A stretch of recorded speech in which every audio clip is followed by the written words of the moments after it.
Good morning, Covenant Grace small group leaders. This is Sabo, obviously, and just wanted to give you guys some quick direction for your small groups this week. We covered Romans chapter 12, verses 1 through 6, and here's what I think you guys can cover this week. Ask your small group leaders first, or your small group people, what it is that stood out to them during the message this week. What stood out to them? What challenged them? If they need some direction, here's what I would talk about.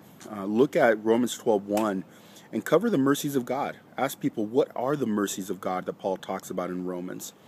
Follow that up with asking, what does Paul say is a reasonable response to the mercies of God? Paul obviously talks about how the only obvious response, considering the mercies of God, is that we surrender our lives completely over to Him. And so ask people, what areas of their lives do they have a tough time surrendering to God?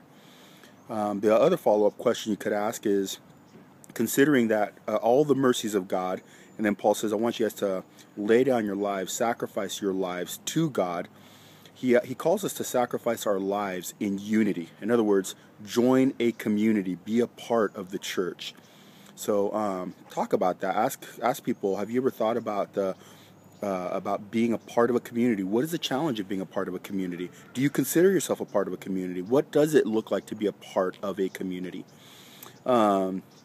So we talked about that. We also talked about the purpose of community, which is primarily not to meet your needs, but it's primarily to tell a story about God. It's God's story.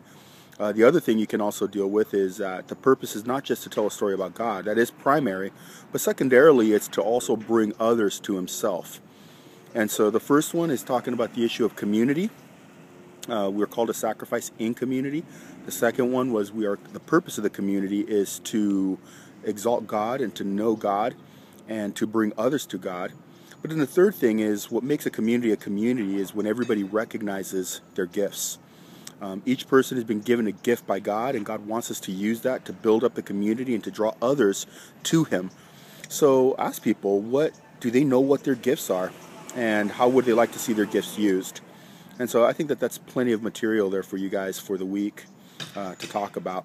If you guys have any questions, shoot me an email at sabo.c@covgrace.org. And guys, I'll be praying for you guys. Thank you for all the work that you do, and we'll talk soon, okay? Be blessed. Bye.